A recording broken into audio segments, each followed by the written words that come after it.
broadcast network, AFTERBUZZ TV.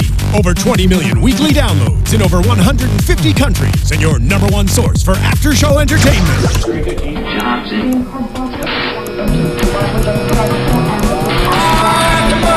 AFTERBUZZ TV, the destination for TV superfans. Producing aftershows for over 300 of your favorite TV shows. Interviewing celebrities and showrunners. And bringing you behind-the-scenes exclusives. All thanks to E! Entertainment's Maria Menounos, producer Kevin Undergaro, and internet leader Akamai. Now, let the buzz begin! It's an awful thing to start with, but I really love them. I do too. Just because we're in the middle of backwater, ungoverned Michigan for like 75% of this episode. Yeah. Hello, Blindspot fans, and welcome to the AFTERBUZZ TV Blindspot After Show. We are covering episode 7, Sent on Tour. Of course, I have with me the wonderful Stephanie Garrett. Hey guys, I'm Stephanie G3360 on Instagram and Twitter.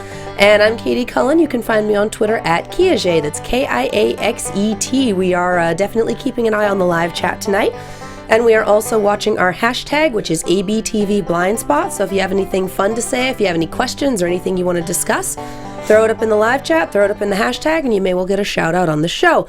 I'm going to start this off with an apology. I am still attempting to get over a cold, so I sound like the living dead. So, hopefully this will be gone by next week. But for now, the audio levels are going to be a little screwy. Don't adjust your sets. Right. It's supposed to be like this. Yeah, there you go. Anyway, what did you think of this episode? I actually liked this episode. A lot better, say, than the last one. It was, really? It was a lot of, I like the energy. I like the storyline. And I love Lou Diamond Phillips. He's great. He's one of my favorites. Longmire. But yeah, he's just always one of them. And he's been a bad dude in this. I think the A plot and the B plot were equally strong on this one, and we didn't really have a procedural on this. It was almost more of a survival horror movie. Pretty much. Again, hence the Deliverance banjos. Yeah, in the backwater town somewhere. Draclin. Yeah, ooh. Draclin County, Michigan. Does that sound like someplace you'd like to go? No, it sounds like someplace you go to die. Pretty much. So if we have any viewers in Draclin, I'm sorry. Yeah, apologies. Sorry. I mean, literally all I know about Draclin County is what we've just seen, and I'm sure it's not entirely accurate. Right. But not entirely accurate means there's probably some parts that are still... Yeah, but that's cool. Hey, it's different. A little bit. Yeah. And I say this as someone who used to live in Cheyenne, Wyoming. Okay. So, good times and great oldies. Yeah. Anyway, we actually start this episode off with a flashback, 6 months ago. We see a guy with a tree tattoo and another guy burying a box. And another guy goes, "Are you sure the right people will find it?" "Oh, yes, I'm sure." "How can you be?" "I have to be." Right. 6 months. What I like is that they tied this back in. Because we had them finding that box later, and, supposedly it's the right people. Right. And so I love that we laid that bit and that we've established, Tree Guy is not just in Jane's dreams. He's an actual mover and shaker in this plot in some capacity. Yeah, you call him Tree Guy, call him Tattooed Lover still. I'm still going with that. Groot. Yes, Groot. So we can get a name on the guy, and I think we're going to get a name soon, but yeah. If his name is actually Groot, I will lose it. I know it's not. No. But that would be wonderful. Well? Yeah, and we swing into essentially the Guerrero case, and and Mayfair continually not wanting to talk about it. And they finally get through, partially because the tattoo that we were talking about last week, where we found out they have this imaging, they all have extra images in them, we could open up whatever. The one that looked like a turtle shell was actually a stone that was the state stone of Michigan, and one of the things looked like Draclin County, and let's go there. Yeah, let's go there, because we can. Which is essentially, again, backwater nowhere, at least according to the show. It's off the grid. The cell towers kept getting disassembled and sold for parts, so the cell phone companies stopped going in. So no bars, illegal weapons running. Yeah. They don't recognize federal or local law. Yeah. So basically, it's hell. Pretty much. And we're gonna be the FBI, and we're gonna wander straight into there because the tattoos told us to. Yeah. And I can see why Reed would be like, "Really? really, because this particular situation doesn't sound super fun. Yeah, no, it sounds like someplace you don't want to go. It sounds like someplace you'd avoid like the plague. Right, like you drive like 100 miles out of the way just so you can't even like pass the town. Exactly, because you don't want to wind up in a the hills have eyes scenario. Oh no, yeah, car breaks down and you gotta walk. No, thank you. No, we basically had a horror movie without the jump scares. That was what the setup for a lot of this was. Right. And I thought that was fairly well executed. Yeah, I did too. I like that the sheriff was a little shady at the beginning, and he calls ahead and says, "Hey, we got trouble," because they had him under their thumb as well. Well, and their guys was, "Oh, well, we have this cold case we're investigating." Yeah. Sure you are. No, really, we have a cold case we're investigating. We're gonna go this way. Yeah, and the sheriff was like, "I don't think so. I'm really not buying it. It's okay." So the one person they are not expecting to find is Sal Guerrero, who has been involved in this daylight case and whom, Mayfair has been trying to keep on the down low because she doesn't want whatever's going on to be dug up. Right. Well, they find him. He's wanted for 19 murders. He's number 2 on the FBI's most wanted list. And evidently he used to be an informant until he essentially turned on them and started playing both sides. And then the trail ran cold. Yeah. So finding him here was an absolute shock for the team. Right. And he was gardening at the time. It's like digging in a sandbox and finding a diamond. Or digging in a sandbox and finding a grenade. Right. Or he was just burying a body. Yet another one. I'm just joking. I'm sorry. I wouldn't be surprised. Yeah. This is the way the show's going. And we get, they sweep the house, they sweep everything. It's too easy. There's nothing going on. Right. And then their vehicle, fuel lines cut, tires smashed, weapons taken, like whoever's there absolutely destroys it. So they have to try to get out of there on foot. Right. And I find it really interesting that whoever planted the case file also put all the clues in Jane's tattoos. Like she has the oil derricks, which are, I guess, oil towers. Yeah. I'd never heard them called derricks before. Yeah. I have, actually. Yeah? Yeah, I have. That's old school, though. Okay. Yeah, it's kind of old school. But I would not have known. But yeah, she has those tattooed on her back to the point where they peek above the collar of her shirt. So it's like, head towards the derricks. I was going to say, tattoos. that was a little bit of a creepy scene for me. She's standing there, and you see the derricks in the background, and then you see them on the back of her neck, on her back, and I'm like, oh, that's just a little creepy for me. Oh, I thought that was extremely well shot. Well, that's what I mean. Well framed. Oh, yeah, that's what I mean. It was good, but it was creepy. Creepy good. It was effective. Effective, right. I went, ooh, So we essentially have something of a blind race against time because they're following tattooed clues, and Guerrero, as it turns out, has a tracker in his watch, so his little militia is following him. Yeah. And he is still leaving them signs. He didn't get to be number 2 on the most wanted list for nothing. Absolutely. Because they take his tracker and he cuts himself on a nail and leaves a sign for the people following them so they know where they're going next. Like this guy is super sharp. Yeah, very. And I'm wondering, how did he get an entire town to go his way as far as, did he pay everybody in town to hide him? And did he, threaten people? How did he get everyone to sort of, have his back? I'd say 6 of one, half a dozen of the other. I'm sure there's enough people in that town that just want to lay low and not be involved that they'll do just good that. Point. But he probably paid the sheriff over to his side because we did get the "that's not what I pay you for" line. Yeah. And he probably had enough power, enough influence, and enough weapons coming in that he could pretty much bully them into something and then pay them for it. Like, no, you're getting paid for it now. That's absolutely fine. We're good. We have an arrangement. Yeah. As opposed to, I strong-armed the hell out of you guys. Right. We have an understanding. Yeah. So, well, that's good. I mean, I liked the plot line of the way that they were going this time. I thought it was very interesting. It was really cool. It moved very well. It moved very quickly. It was a lot of fun to watch. Yeah. Super interesting. Yeah. And then the point where we split the party and we don't have the usual splits. Because that's when they find Guerrero's tracker. Yeah. And it's essentially, okay. That's also where they find, at the oil derricks, they find the box that was buried earlier on. Yes. And it's got a map, with an X on it. Of course. And vests, bulletproof vests, and weapons and water and headlamps, because with the assumption that, well, if you're traveling at night, that's what you'll need. Right. And so when they split the party, it's you two take Guerrero and go to wherever X is, and we will go out this way. Kurt takes Zapata with him. Jane volunteers and Zapata volunteers, and he picks Zapata to go with him with the tracker to try to lead them off. While Reed and Jane take Guerrero to go to wherever X marking the spot is. Well. And it's a little different. And it's a good split, because usually you get the partners and the partners, so mixing up the teams is a good way to go. Right. Especially with Zapata pointing out, you didn't take her because you see her as more than an asset. And it's one thing when you recognize it and another completely when you don't. Yeah, I thought that was pretty powerful, because I don't think he recognizes it just yet. You know what I mean? I don't think he's very plugged into that just yet. Even if he is, he's not going to say anything because he's too much in control. Oh, I think he's so far in denial, he's camped out in Egypt somewhere. Pretty much, yeah. He's like, oh, whatever, yeah, she's cool or whatever, but yeah, that's it. Well, and that's why our previously on had a, do we need a new lead agent? Because you can't separate yourself from this case. Like, the previously ons are always very specifically picked. So, you know, when they pick a scene from like 6 episodes ago, you're like, wait, why is that coming back? Oh, God, what's going to happen? Right, they double back around.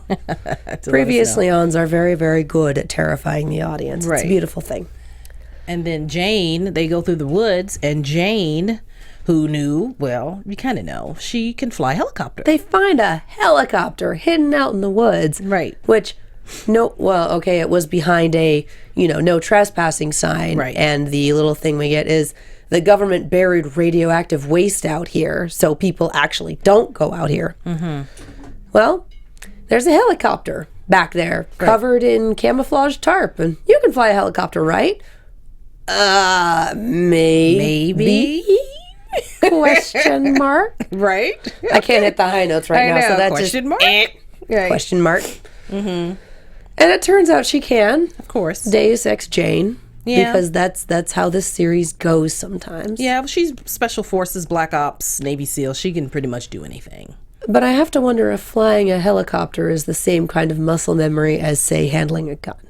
Probably. I'm thinking so. I mean, in her case, it probably is, I'm thinking. And I like the scene where Jane's flying the helicopter and Zapata's hanging out of the door. That was just the coolest scene to me. Oh, yeah, no, that's like, totally badass. Way to go, ladies. That's right. Let the ladies handle this situation. She's all hanging out all Call of Duty kind of thing. I thought it was awesome. That was beautifully, wonderfully badass. Yes. Whoever frames the shots for this show, I don't know what you're getting, but you deserve a raise. Yes. I thought that was just one of the coolest scenes. Absolutely beautiful. Yeah. So... What else? What else over there? I'm wool gathering over here. All right, that's okay. We're live, but anything can happen.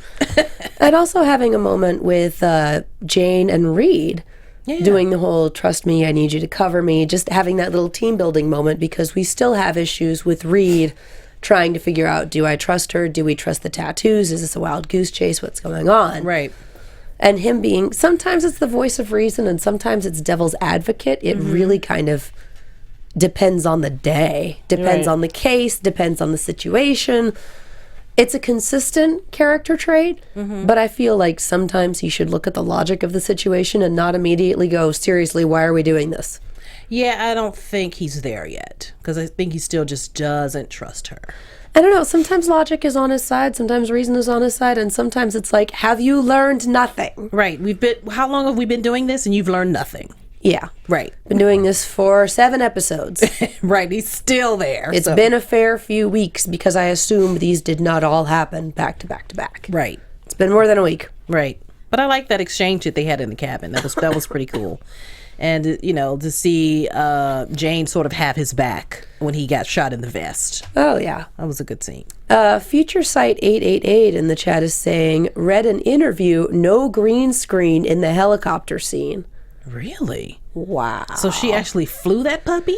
Either she flew it or they have some really good stunt doubles. Oh, well, yeah, that's true. Maybe, hey, you never know. Sometimes as actors, they give training and you just never know. Yeah. You just never know.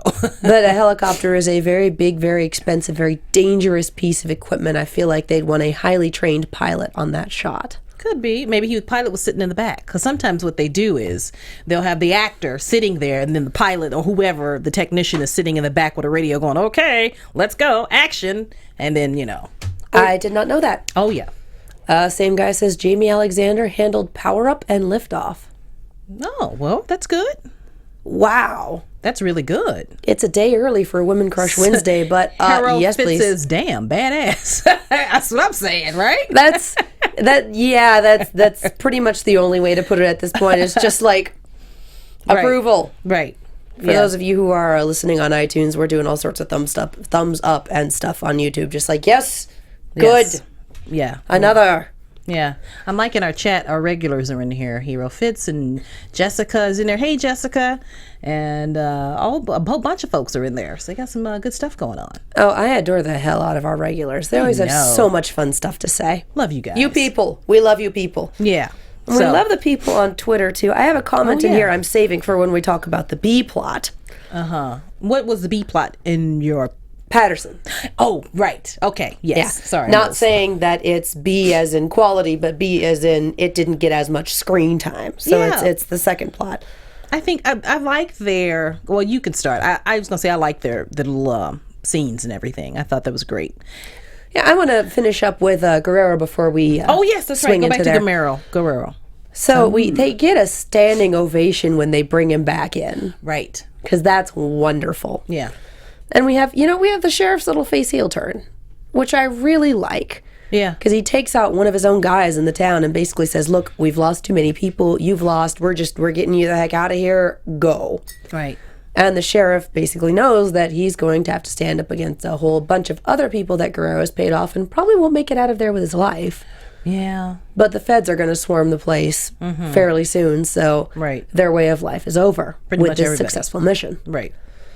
So, yeah, I rather like that little turnaround from the sheriff. Right. And Guerrero walking through the FBI headquarters and Mayfair having that exchange. I really like that. And watching Kurt watch that, because Mayfair's saying, no, we have bad blood. I can't go in there with him. You need to do it. Right. And Kurt saying, we dragged him kicking and screaming out of backwoods nowhere. If that's not bad blood, I don't know what is. Like, right. Fair point. Point to this guy. So Mayfair goes in there, barely even tries to get anything out of them. And Guerrero doesn't say a dang thing. And Kurt's watching this with this look on his face, and as the audience, just like, what is he seeing in here? What is going on? What did I miss? He absolutely lays into Mayfair, and it's so interesting. I know. Because he's telling her, you didn't even try. You could have gotten into his head. You didn't do anything. There was no history there. He didn't recognize you. And he spent the whole time he was with my team learning what he could and using it against us and needling us and just driving us crazy. He didn't do that at all with you. You weren't his handler. What happened? Yep. So she was caught out in her lie just by that completely horrible interrogation. Yeah. And we end the episode with, I'm going to tell you the truth. There's only 3 other people in the world that know what I'm about to tell you. It's about an operation called Daylight. Right. And then, cut to black, end of episode. We're like, really? I know. Really? We want to know more about Daylight. We will wait until next week. Right. This series, it's doing a very, very quick turn and burn on its plot points. Yeah. Well, yeah, they got a lot of ground to cover. I know, but I thought Daylight was going to be a mid-season finale thing at least. And now it's, how many episodes do we have in a season? 16? Yeah. So we're halfway coming through. up on December. It could well be a mid-season finale thing. Could be. That's right. It's paced so well. I forget how much content we've actually had. That's the sign of a good show. Yeah. It's like we just started watching it. Oh, wait, no, we're 7 episodes in. Yeah. What just happened? There was something a little strange to me about when Guerrero was sitting there waiting for someone to come in. There was a vibe, and maybe it's just because I'm an actor and I understand this. There was a vibe he was giving off. He wasn't scared, clearly. And I'm not sure if he was anticipating, who was going to come in the room, but there was something that told me that he knows something more. Oh, I'm sure he does. You know? You don't get to be number 2 on the most wanted list without. Right. And I'm sure he was involved in Daylight in some capacity, and that's why it's that file name on Jane. Right. We don't have that part of the story yet. We don't have the context, so we can't read that. Right. So I'm sure you're right in that he knows a hell of a lot more, and we just haven't seen it. Oh, yeah. Well, I think he's going to be, I'm not sure how many episodes he's going to be in, but I hope he's in a couple more at least, because he's exciting to watch. Rufitz brings up something interesting that'll probably come into predictions later on in this episode. What does it say? Oh, wait, Future Sight said it. I'm mixing up my names. Tom Carter wants to kill Jane if she knows about Daylight. Now Weller may wind up in his crosshairs. Oh, absolutely. That's a good observation. I rather like that. Yeah. Yeah, I think so. And Rufitz wants a time machine so he can skip ahead and watch things. Dude, the anticipation is what makes it worth it. That's right. Haven't you seen Rocky Horror? Shivering with anticipation? Come on. Yeah. Yeah, Tom's going to be, well, we saw he's going to be, next week's episode. But, he's always lurking. I want to hit him in the face with something. Yeah. Convenient He's got his hands chair. all in this. I don't like him. And that's the point. We're not supposed to, but I really super don't. Right. So, let's talk a little bit about the B-plot. Let's talk about Patterson. I love her so much. I like her. She is my favorite. She is. I like Dr. Borden. Yeah. Patterson's my favorite. We didn't get any of Dr. Borden this episode. No, yeah, he's not in every episode. He had 2 scenes last episode, so obviously we had to balance it out for this one. I don't know. I miss him. Yeah, I like Patterson. She's very sweet and nice. She's a very sweet and nice person. She's very enthusiastic. That too. She's very on the level. She doesn't seem to be much of a secrets-keeping person. No. And we have her boyfriend, David. My favorite. Who would like to become her live-in boyfriend. And she has had some relationship issues in the past. Every time someone comes to move in, they leave within 6 months. These things don't work out. And he would like to work on that because all of his stuff's there anyway. He never really goes back to his apartment anyway. He basically lives there anyway. Come on, let's get a key. Yeah. But she's a little twitchy about that. And then we wind up deciphering clues because David is bad at... He sinks his teeth into something and then doesn't let go. Yeah. And sometimes it can be endearing, and sometimes it can be dangerous. He's a little nosy. Well, and Patterson's already breaking the rules by having all of these pictures of Jane's tattoos plastered up on her wall with... Did you see some of the threads strung between some of them? Yeah. I love it. Yeah. I love it. Right. But she is not supposed to do that, especially with someone else there. Right. Which is why we had our phone calls, to him being secret in the previous episodes where he's helped. Right. Well, he's looking at one of them. Is that a bridge? Is that a bridge? No, it's an arch. Okay. So he's basically calling her and saying, I found this arch. It's at the Brooklyn Historical Society. You should come down. She's like, no, I'm going to have the team look at it. You need to not be there. No, you should come down. We'll figure it out. It'll be fun. It'll be a good date night. And luckily, they found one of the few tattoos that didn't have something inherently violent or horrible going on at the time. Yeah. Because that seems to be the trend. Right. Is that tattoos lead them to violence or awful things or people dying. That's very true. This one led to something really awesome, I thought. Oh, I love it. We both like that scene. But they got super lucky for this one. And it essentially led them to a book, Faculty Decisions like 1747 to 1792. Some really stuffy, something that no one would ever look up. Right. And to a certain page on the book, which it turns out was, and I love the metaphor they used for this because it was incredibly intelligent. It's like a Google Doc. Right. You put down your own message, someone else reads it, erases it, and then puts in theirs. And so it's like, oh, that's super smart. Right. When they were doing that and they were in the Historical Society and they were going over the books and everything, I thought, what a cute concept for their own little show. What a cute little spin-off show. I would watch that TV program. I totally would too. So I just thought I just was thinking that. So. And they work really well together. Right. But Patterson pulls out her tablet and does a remote log into her work computer. And it's like, oh, honey, no. Don't do that. No. Right. And I work IT. And And so if someone has a remote login on their computer, you can see it because their computer's on and their mouse is moving and programs are opening. Like, if you happen to be in the office at the time, you can see what's going on. Okay. So walking by Patterson's computer and being like, oh, secure remote login. Where the hell is she? Like, right. This is a problem, you guys. She also walked off without telling anyone where she was going, what was happening. Yeah. It seems like she didn't even give a half-assed excuse. Yeah, and she's got the kind of job where she can't be missing and gone for long periods of time without somebody getting very suspicious. Exactly. Right.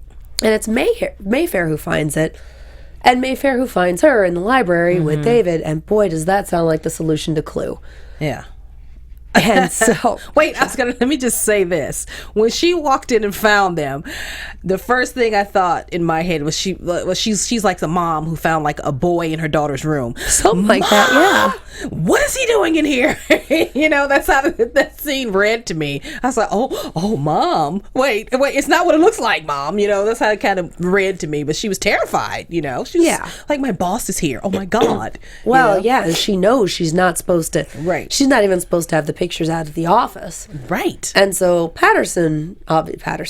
Mayfair brings her in, obviously, and just absolutely gives her a dressing down. You know that they're a security issue. You know that they tend to lead to very violent things. Like, you lucked out and you know it. And we have David in processing and we have to vet him to see if he's a threat. Right. Because, she brought someone who was not vetted, didn't have security clearance, any of that stuff into all of this. Right. And strangely, I thought for a second that they were going to find something on David and his background. I just thought that for a second, and then when they didn't, I thought, okay, well, I guess he's good then. We're seeing a little bit of this in chat, and I rather like the theory that David is more than he seems. That he might be a double agent, that he might be something else. I don't think we're done with him. No. We've only seen him in 2 episodes, and that's not enough to be like, he's Patterson's counterpart, and he's good at puzzles, and this and that and the other. Like, no, someone's going to get their hands on him and ask what he knows about the tattoos. Or he's working for someone else. Or he had a hand in the tattoos. Or something. Well, he is. We just don't know. Yeah, he's coming in quite handy so far. I do love that Shaft Dalmazy on Twitter says, does this guy have a job? Cute glasses don't pay the bills. Right. Yeah, that's what I want to know. Where does he work? And why is he always, like, at home? I love it. And then Future Sight on Twitter, glad Mayfair found out about Patterson/David's highly illegal handling of classified info. Yeah, it couldn't stay out forever. Yeah. Like, something was going to happen. Yeah, she was going to Especially since we had that wonderful, I figured out the clue a few episodes ago. Like, What? honey, you are not subtle. Oh, about David? About, yeah. Okay. Or just Patterson say, oh, we figured it. No, I figured it out right. Right. And everyone else looking at her like, sure. Sure. Yeah, you had help, honey. Poor Pat. Somebody said, Future Sight 88 says 888. Poor Patterson, I can't read that. What does it Withered say? under Mayfair's whipping. Yeah, she did. She laid into her, but she really needed to. Yeah. She just did. This was completely outside of protocol, and could compromise the mission, could compromise Jane, could compromise all sorts of stuff. Chris Robinson says David has friendly fire written all over him. Little bit, yeah. Yeah. And Jessica Iverson, what are you doing and who is he? Yeah. It's like, that makes all of the sense. And unfortunately, it ends in a breakup because Patterson explains that she loves her job. She puts her job first. It requires all of her, and she can't be distracted. Right. And she was massively distracted by having this grand old time decoding these tattoos with David. Yeah. She just was. Yeah, she was. And I don't think that she liked that feeling. Well, and I think for a relationship to work out for her, she has to be with someone who does understand that, her job takes a lot and that it has to come first. Like, they have to have that knowledge and that understanding. And David was integrating. Is that the word I'm looking for? I can't word this late at night, you guys. I'm just done. Yeah. He was essentially inserting himself into her job where he could not be. When you have a high security clearance, you can't let people in past certain levels just because security clearance. I mean, my dad was in the Air Force for a long time, and there's stuff that none of us in the family will ever know. Oh, yeah. And that's just part of the job. That's part of the job. Yeah, that's not something you can share. We also moved all over creation, which was also part of the job. Right. Well, I don't think David, it's not that he doesn't respect it, he just doesn't get it. Yeah. Because he's so flighty. Is that a good term for him? He's just very by the seat of his pants kind of guy. Oh, let's go in there. Let's, In D&D terms, that is a high intelligence score and a low wisdom score. Lots of book smarts, no common sense. Right. No, none. No common sense. That's it. No common sense. He doesn't understand protocol. He doesn't understand classified. He's more, despite being super logical, more of an artist's mind, just really into, I'm into this and I'm going to pursue it and it'll be great. Let's do the thing. Wait a second. I'm an artist. What does Without that mean? a lot of regards to consequences. That's true. We do think that way. Some of us artistic folks out there. Just, less type A. Yeah. Less whatever the other type is. And Patterson seemed, you think she's type A? Extremely. Yes. And having, that's right, because she's type A and he isn't, so that's going to, yeah. And which is why when she gets distracted, she really gets distracted. That's because you're either 100% on, right, or you are completely off. And there's no half and half. That's true. Yeah. So I'm sad that they broke up because they were super cute, but there's a good reason. I think that it's just temporary. That's just really me. I do. I like them together. I think he's going to come back and try to win her. But no, I won't go there right now. We'll deal with that later. But again, I think he'll come back, but I think it's going to cause issues because I think he'll come back in someone else's hands. Oh yes, I mean like somebody intimidated him or something. Yeah, that is predictions territory. We'll get to that in just a minute. Yeah. For now, I want to talk to you guys about iTunes, and I know we're on a bit of a delay, so for chat and for Twitter, if there's anything that you think we've missed, anything you want us to discuss, now is a good time to put it up, because by the time I'm done doing my fun little pitch, we will be able to see it, and we'll be able to talk about it. So, iTunes, guess who pulled up the reviews? Oh. I did. Yes, we have reviews to read, because you guys are wonderful human beings, and you leave us reviews, and we love you. Mm-hmm. So we have Great Podcast from Future Sight, whom I think might be the same person in the chat. Hi. I was thrilled to find out AfterBuzz was doing a podcast for my new favorite show. You guys were fun to listen to and made some great points. I can't wait for the next one. I left all my notes on the show and YouTube comments. I'm just praising you guys here for a fantastic podcast. Well, thank you. We love thank you. Amazing by One Tree Hill Fan 62. Mm-hmm. First time reviewing an AfterBuzz podcast, even though I listen to a ton of them. Aww. We love you too. Mm-hmm. I love hearing everyone's theory and points of view. Keep up the great work. And that info on how each episode title is an anagram. Kudos to the person who figured that out. That is the internet fandom at large. Oh, yeah. Tumblr gets the credit for that because that's where I go. Thanks for all you do. You make work less boring. Mm-hmm. Well, I'm glad. Well, thanks. Blindspot is my new favorite show by David Eye. Symbols going on here. Okay. I can't say this is my favorite AfterBuzz panel, but that's because I watch so many AfterBuzz panels and they are all awesome. It's like picking a favorite kid, isn't it? Yeah. I was so happy when I saw there's going to be an AfterBuzz for Blindspot. I actually squealed. I love AfterBuzz because it gives me people to talk to about the shows I love, and this panel is no different. Oh, thank you. Well, thank you. Awesome podcast by Lex888. Good input in the series from the panel. And Sharing Time by Margarita619. This is a great way to work out all the info that's thrown at you during the episode. Love getting here about others' theories. Yeah. Thanks. We love talking about it. Thanks, guys. That's awesome. Yeah. All right, chat. What are they saying? They want us to talk about Guerrero taunting Jane and Jane hitting him in the face. Yeah, that was kind of cool. Yep. Yep. That We're good. was glorious. Yeah. I had a feeling she was going to do that. She was just so over him. Well, yeah, and we've seen that she's a bit of a loose cannon and she doesn't have a ton of control over her impulses when it comes to being emotional. Right. So that is a very easy thing for people to pick at, and they've established that as a character trait now. It's not just something for convenience. Right. And I like that they've established that and that they're continuing to do that. And I can see that becoming a problem later on when we go to people who know who she is and know how to play her, memories or no. Oh, that's true. I was going to say it's in a way it's good because she can obviously handle herself well, and she doesn't have that sort of filter.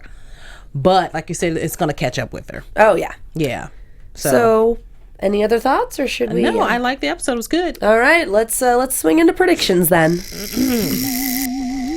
And now your AfterBuzz TV predictions. I adore that light show. I know. Super fun. So cute.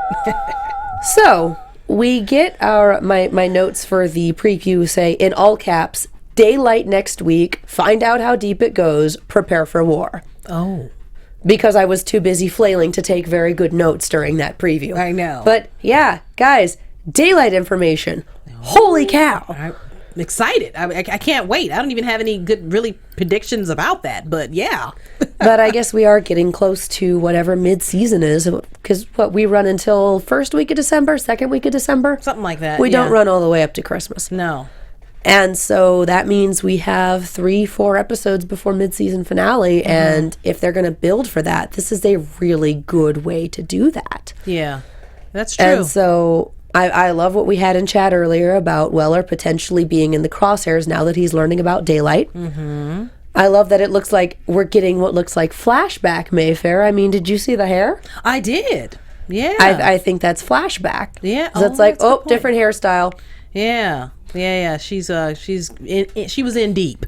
Yeah. Yeah. Well, and I watch a lot of Arrow, so if the hair is different, we're obviously in flashback territory. Right. That's how you know it's the flashback wig. Mm-hmm. Yeah. Yeah, I'm just, wow. I do think that David is going to show up again. I think it's a little less insidious on his part and a little more someone finds out what he knows. He lets something slip someplace where he shouldn't. He has a photo of a tattoo and he shouldn't. And someone wants an in on Jane or wants to keep the information from being disseminated, and he gets kidnapped, coerced, you know. Yeah, I could see that happening. I think that they're going to start watching the team a little closely, as opposed to like where they're going, where they live, things like that, so they could catch up to David and maybe Zapata's bookie and all these other people that, you know, kind of lingering in the midst. And we still don't know who the tattoo people are. We know that the guy who trained her, who is now super dead, was involved. We know that whoever took her down to the basement was involved. Right. We know Tree Arm is involved. Yeah. And we know someone else along with Tree Arm is involved. We don't know if any of those overlap. Right. Well, we know none of them overlap with the dead guy. Right. But aside from that, we have a potential of 2 to 3 other players, possibly more. We have a whole bunch of other kids who were in whatever program this is, and we don't know where or what they are. Yeah. Wait, Jessica says, what is it? CIA guy, Mayfair, and Guerrero on daylight. Is that the 3, or are there another now Weller, but Mayfair lies yet again? I don't think I read that correctly. I think I word saladed a little there. Yeah. Yeah, so the 3 other people in the world who know about daylight. I'm not sure if that's including Mayfair or not. We know Tom is one of them. Well, she did say that 3 people knew and 2 of them are already dead. Okay. So it is just Tom and Mayfair then that know about it. Pretty much, yeah. Covering their bacon. And that Guerrero is somehow involved. Yeah, that's what I feel like he is, because he just probably, you know, I don't know how deep he went in there, but I definitely think he's involved. At this point, I think we have less predictions and more daylight. Daylight, yeah. That's a little less, this is what I think daylight is, and a little more, no, just tell me everything. Hero Fit says maybe daylight is a tattoo, is the tattooing of Jane. Oh. I feel like those are completely separate elements because daylight was something they wanted to keep hidden, and because the tattoos on Jane are beginning to unlock and uncover whatever daylight is. Right. And that Jane's tattoos have mostly been leading to government corruption, with the exception of last week's app and trying to protect people. Right. So essentially all of Jane's tattoos lead to justice in one form or another, uncovering something that is wrong that should not be. And so if daylight is another form of government corruption, then yeah, it makes sense that tattoos would be leading to that as well. Right. So it's a fun theory, but I think that they are 2 opposing forces. Yeah, daylight and then whatever Xanatos coalition is doing the tattooing. Right. Do you think that there's some sort of a shadow element as far as whoever did the tattoos on her? Maybe they're trying to bring these people down? I mean, obviously they're leading to clues and things, but I'm sure they're trying to fix a lot of things. Okay. But I don't know, because I feel like we have to have a lot more people than just the 3 or 4 we've seen. Right. Because the sheer amount of information in those tattoos and The techniques, the images, the ciphers, the images within images, all of that. And then the ridiculous amount of information that it's leading to. This is not the work of one or two people. Oh, no, definitely not. Like, there's no way you would learn that much in a lifetime. Right. This is the work of a good amount of people with a good amount of information. Oh, yeah, it's a team of people behind this. Gotta be. Yeah, and I'm excited to see who's a part of the team, because it's probably going to be some people that we may have seen. You think so? I think so. I don't know. That'll be interesting. I know. That's just my opinion. What do I know? But then again, I could be wrong. But you never know. You never know with this show, because things unfold in such a way that you think it's going to go one way, and then it flips it on you. So this show is super good at that. Yeah, you think you got it all figured out, and then you realize you don't.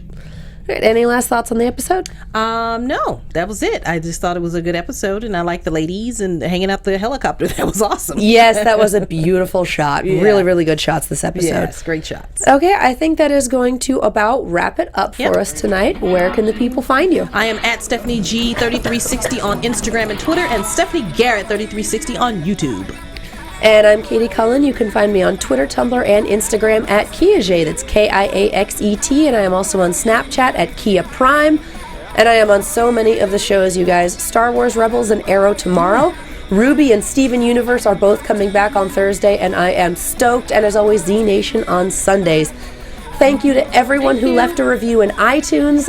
Be sure to subscribe, review, leave us 5 stars. We adore you. And like I said, we have working internet. We can pull it up and give you a shout out. Thank you to everyone who's joined us in the chat and on Twitter. Guys. We adore you guys. And we will see you all next week.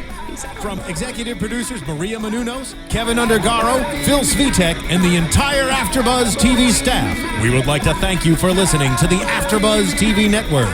To watch or listen to other after shows and post comments or questions, be sure to visit AfterBuzzTV.com. I'm Sir Richard Wentworth, and this has been a presentation of AfterBuzz TV.